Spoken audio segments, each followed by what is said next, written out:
உலக இரட்சகரும் மீட்பருமாயிருக்கிற கர்த்தருடைய நாமம் மகிமைப்படுவதாக.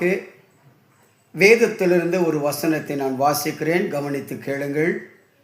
எனக்கு ஆலோசனை தந்த கர்த்தரை துதிப்பேன் என்பதாக. எனக்கு அன்பான என் அன்பு குடும்பத்தின் மக்களே, நாம் வருட இறுதி நாட்களுக்குள்ளாய் வந்திருக்கிறோம்.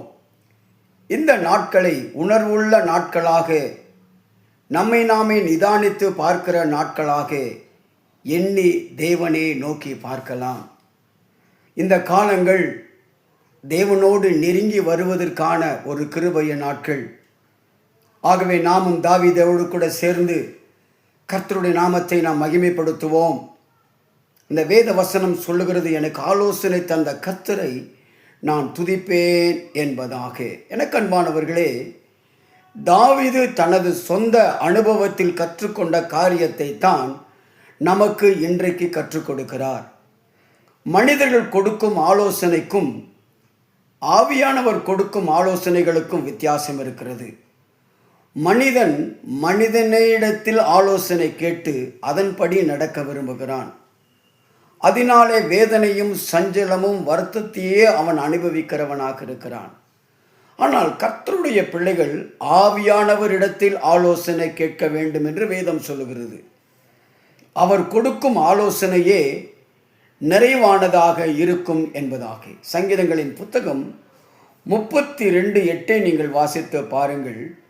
நான் உனக்கு போதித்து நீ நடக்க வேண்டிய வழியை உனக்கு காட்டுவேன் என்பதாக. ஆனால் நாமும் கூட இந்த ஆலோசனைகளை கேட்க விரும்புவதில்லை.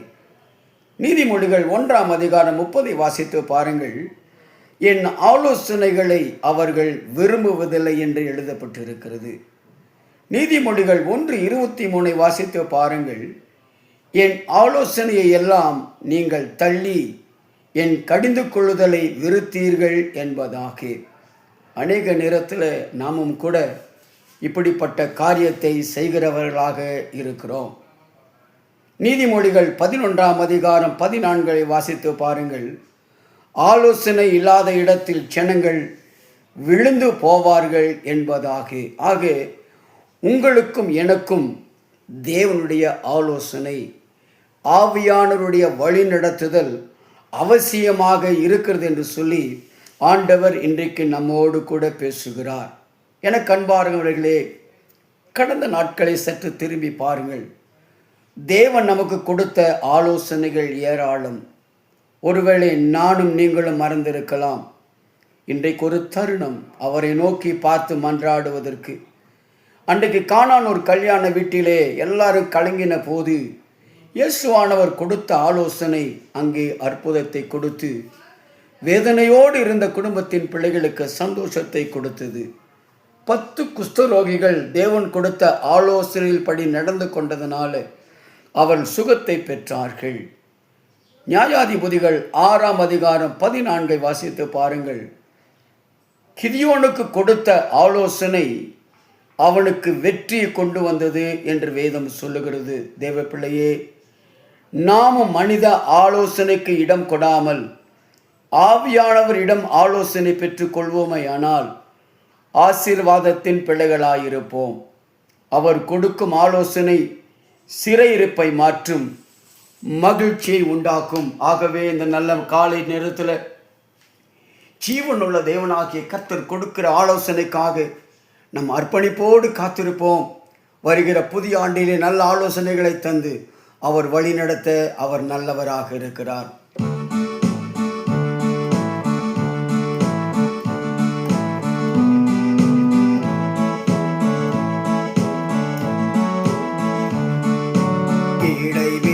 நன்றி உமக்குத்தானே, இணையில்லா தேவன் உமக்குத்தானே. இடைவிடா நன்றி உமக்குத்தானே, இணையில்லா தேவன் உமக்குத்தானே. என்ன நடந்தாலும் நன்றி ஐயா, யார் கைவிட்டாலும் நன்றி ஐயா. என்ன நடந்தாலும் நன்றி ஐயா, யார் கைவிட்டாலும் நன்றி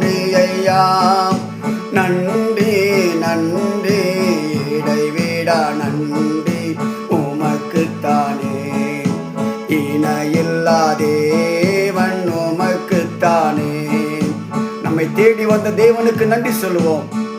நம்மை தெரிந்தெடுத்தாரே, அவரை விட்டு விலகி போனாலும், அவருடைய வார்த்தைக்கு கீழ்ப்படியாமல் செவி கொடாமல் போனாலும், நம்மை நிரந்தரமாக சேர்த்து கொண்ட தேவன், நம்மை உயர்த்தி அழகு பார்க்கிற தேவன், நம்மை மன்னித்து மீண்டுமாய் உருவாக்கி அவருடைய நாமத்தை மகிழ்ப்படுத்த நம்மை புதிய சாயலாக படைக்கிறாரே. அதற்காக நம் ஆண்டவருக்கு நன்றி சொல்ல வேண்டுமே. ஆமென். தேடி வந்தீரே நன்றி ஐயா, தெரிந்து கொண்டீரே நன்றி ஐயா, தேடி வந்தீரே நன்றி ஐயா, தெரிந்து கொண்டீரே நன்றி ஐயா, நன்றி நன்றி இடைவிட நன்றி உமக்குத்தானே, இணையில்லா தேவன் உமக்குத்தானே, இடைவிட நன்றி உமக்குத்தானே, இணையில்லா தேவன் உமக்குத்தானே, ஆலோசனை தருபவாறு நன்றி ஐயா, அபிஷேக நாயகனே நன்றி ஐயா, ஆலோசனை தருபவாறு நன்றி ஐயா, அபிஷேக நாயகனே நன்றி ஐயா, நன்றி நன்றி இடைவிட நன்றி உமக்குத்தானே, இணையில்லா தேவன் உமக்குத்தானே, இடைவிட நன்றி உமக்குத்தானே, இணையில்லா தேவன் உமக்குத்தானே. எங்கள் அதிகமாக நேசிக்கிற எங்கள் நல்ல அன்பின் பரலோகத்தின் தகப்பனே, எனக்கு ஆலோசனை தந்த கர்த்தரை நான் துதிப்பேன் என்று வேதம் சொல்வதைப் போல, நீர் கொடுத்த ஆலோசனைகளை ஒருவேளை நாங்கள் அசட்டை பண்ணி இருந்தாலும், வருகிற காலங்களிலே உம்முடைய சத்தத்தை கேட்டு உம்முடைய சித்தத்தை செய்ய என் தேவனாகிய கர்த்தர் எங்களுக்கு ஞானத்தை தர வேண்டும் என்று ஒப்புக் கொடுத்து நாங்கள் செபிக்கிறோம். இந்த நாளுக்குரிய எல்லா நன்மைகளையும் கிருபைகளையும் ஆசீர்வாதங்களையும் பாக்கியங்களையும் தந்து என் ஆண்டவர் வழி நடத்த வேண்டும் என்று சொல்லி இயேசுவின் நாமத்தினால ஜெபிக்கிறேன் நல்ல ஜீவனுள்ள தகப்பனே. ஆமேன், ஆமேன், ஆமேன். கர்த்தர் உங்களை ஆசீர்வதிப்பாராக. ஆமேன்.